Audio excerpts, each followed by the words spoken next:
Alors Michel Odoul, c'est Ambre que nous retrouvons et vous allez nous reparler de l'éducation sexuelle à l'école. Reparler, parce que j'en ai déjà parlé. Non, vous, non, mais on en parle souvent. C'est un petit peu le marronnier, si je puis dire. C'est ça, c'est ça. Oui, alors, je voulais parler de ça parce que c'est un peu suite à l'actualité de ce week-end. Hein. Je trouve que l'enseignement à l'école est devenu compliqué. Et j'ai lancé un débat sur les réseaux sociaux concernant l'éducation sexuelle, justement. Et puis, j'ai posé une simple question, mais vraiment toute simple. Qui doit enseigner l'éducation sexuelle aux enfants aujourd'hui ? Alors, en réponse 1, j'ai mis l'école. En réponse 2, j'ai mis les parents. Et en réponse 3, j'ai mis autres, bien sûr, à préciser. Et puis, je suis venue aujourd'hui pour vous donner les résultats. Alors, les résultats, il y a eu quand même 1937 votes. Donc, je trouve que c'est assez représentatif. Oui, c'est pas mal, oui. Et c'est les parents qui arrivent en premier, non ? Ah, bah oui. Oui. C'est terrible. Bah, oui. Oui. C'est les parents. Et vous savez à combien 62% des gens pensent que ce sont les parents qui doivent éduquer sexuellement leurs propres enfants. Voilà.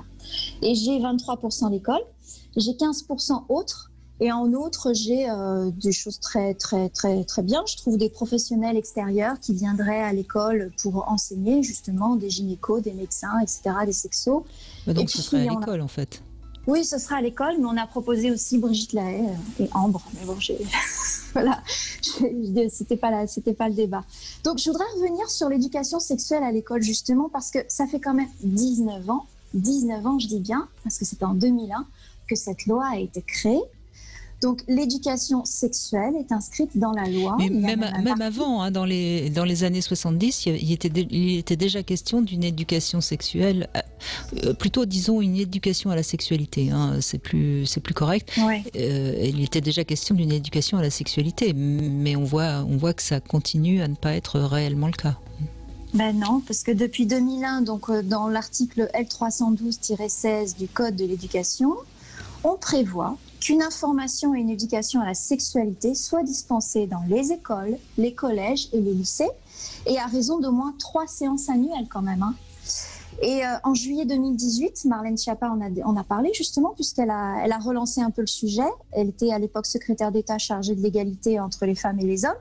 Elle a annoncé l'envoi d'une circulaire aux recteurs d'académie pour appliquer cette loi qui déjà existait depuis 2001, mais qui en fait n'est pas du tout appliquée ou si peu. En fait, oui, on n'applique pas les lois en France finalement. Et les thèmes, c'est quoi dans cette éducation sexuelle ? Mais je trouve que le mot est mal choisi. En fait, on aura peut-être l'occasion d'en discuter après, mais je trouve que c'est le mot éducation qui ne va pas, et c'est peut-être là où les parents font l'amalgame. Les thèmes, c'est quoi ? C'est la contraception, les MST, la puberté, les préjugés sexistes et homophobes. Voilà.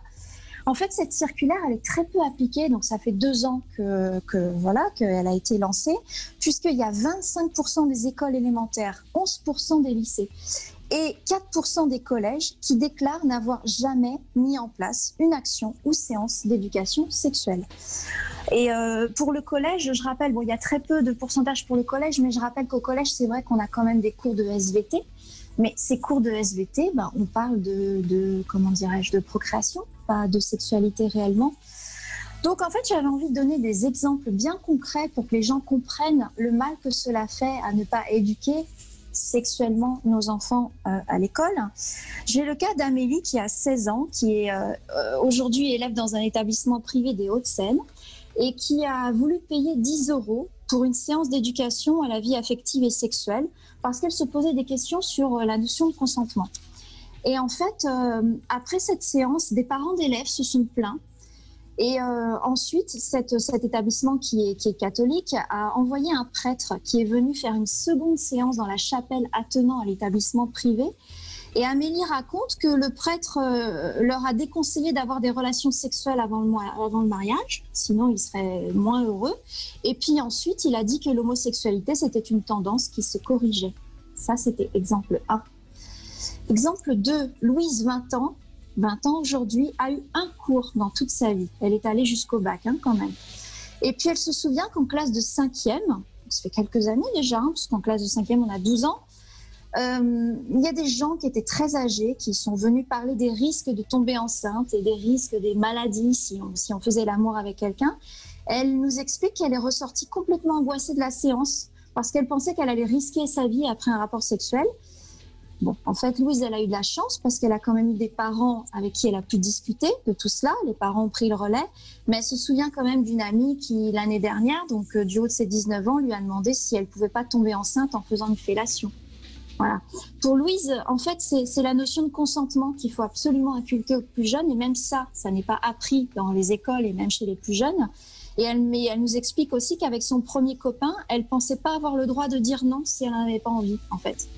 Et le dernier exemple, c'est Naomi qui a 18 ans, qui a vu une infirmière à l'école, c'était en 4e, et l'infirmière a montré comment on mettait un préservatif avec un pied de chaise. Et pour elle, elle explique que ce cours, il est arrivé bien trop tard, en 4e, on a 13-14 ans, je crois. En fait, elle explique que la sexualité, on y pense bien avant la 4e.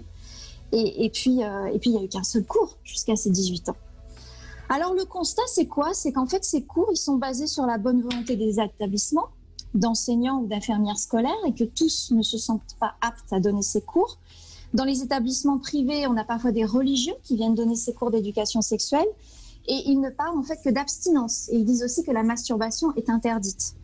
Aujourd'hui, 84% des filles de 13 ans ne savent pas comment représenter leur sexe, alors que 53% d'entre elles savent dessiner un sexe masculin. Plus effrayant encore, une adolescente de 15 ans sur 4 ne sait pas qu'elle a un clitoris. Ma propre fille d'ailleurs à 13 ans qui m'a demandé pourquoi elle faisait pipi, c'est avec le clitoris justement. Donc c'est un vrai sujet. Alors je lance le débat.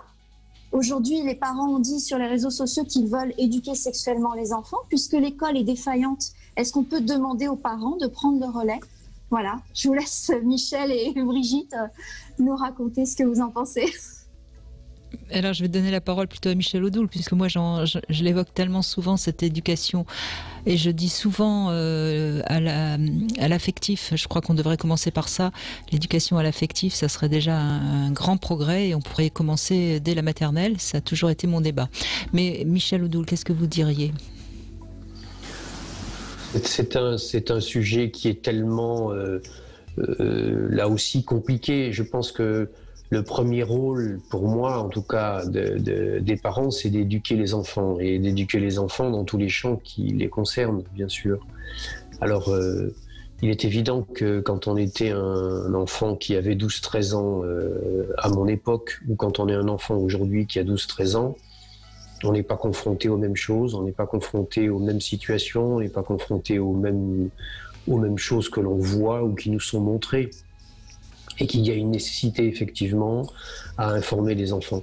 Il y a une nécessité à leur faire comprendre que la sexualité, ça n'est pas de la gymnastique, que c'est peut-être quelque chose qui est un petit peu plus vaste que ça, et que pour qu'elle puisse se passer correctement, il faut déjà qu'on ait une bonne image et une bonne idée de soi-même. Et c'est vrai que c'est un moment où il y a des grandes peurs, il y a des grandes angoisses, il y a des grandes interrogations. Et nous savons tous, puisque nous l'avons été, comment quand on est dans ces phases d'âge-là, quand on a peur de quelque chose, on veut montrer qu'on est fort et on va avoir tendance à faire n'importe quoi ou à le faire trop fort, trop vite, trop, etc., etc. Et que, à nouveau, le rôle des parents est fondamental. Enfin, quel scoop quand même de dire que le rôle des parents est d'éduquer leurs enfants. On est vraiment, je crois, dans ce qui est une nécessité de retour à quelques fondamentaux. On le voit avec ce que l'actualité nous propose, avec les faits divers récents qui sont arrivés, etc. Nous voyons bien que plein de situations aujourd'hui nous font revenir, nous, parents, dans la nécessité à prendre conscience qu'on a un peu trop attendu de la société, qu'elle fasse tout pour nous, et que nous avons sans doute besoin de revenir à une partie de notre rôle que nous avions un peu laissé de côté. Quand nous prenons la responsabilité de faire des enfants, nous devons les accompagner jusqu'au bout. Et je pense qu'il n'y a rien de plus important que la capacité à l'intime avec son enfant. Parce qu'au-delà de ce qui est la pure même question de la sexualité, ça construit une confiance de relation. Et ça construit une confiance de relation dans tous les sens, parce que le jour où l'enfant a un problème, il n'hésitera pas à venir se confier à nous.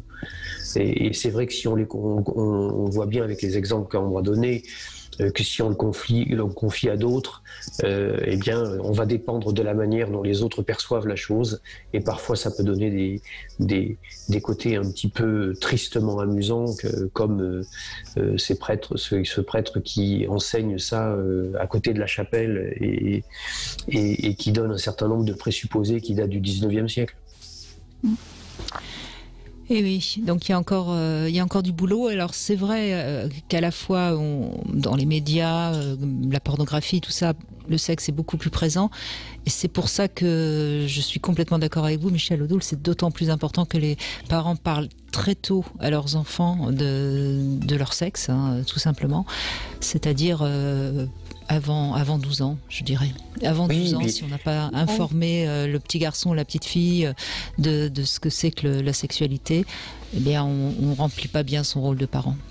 Et ce qui est très très important surtout, et ça c'est valable pour toutes les choses qu'on peut enseigner, tant qu'on n'est soi-même pas à l'aise avec le sujet, on va mal le transmettre. Et par conséquent, il faut que les parents se tranquillisent, se renseignent eux-mêmes déjà peut-être avant et pacifient la relation qu'ils ont à la sexualité. À partir du moment où ils ont une sexualité qui est, quelles qu'en soient les raisons, frileuse, pas épanouie, porteuse de connotations de jugement, etc., c'est ce qu'ils transmettront directement ou indirectement, les enfants le capteront. Les enfants vont capter très vite si les parents ne sont pas à l'aise avec la sexualité. Et à partir du moment où le référent qui est le parent n'est pas à l'aise, eh bien entendu, ils vont aller chercher de la référence ailleurs. Donc je crois qu'il faut que... Oui, mais on peut toujours trouver soit un autre tuteur, pourquoi pas un oncle, oui, voilà, c'est ça. Ou quelqu'un de la famille, voire un ami proche.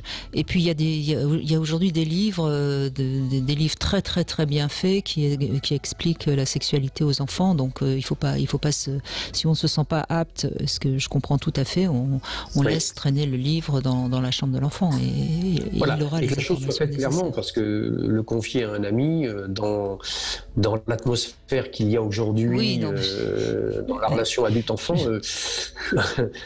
non, mais quand je parle, vous savez, je parlais plutôt à ce moment-là, enfin je me suis mal exprimée, je voulais plutôt parler de parents d'un copain ou d'une copine à l'école, par exemple, qui lui est à l'aise et qui pourra expliquer. Cela étant dit, je sais que par exemple dans les pays nordiques, il y a des très très bons documentaires sur la sexualité pour les enfants. C'est vrai qu'en France, on est quand même très très en retard sur ce point, que ce soit d'ailleurs à l'école ou dans les médias. Bon, en tout cas, Ambre, merci. Oui. Vous avez mis les pieds dans le plat, comme d'habitude.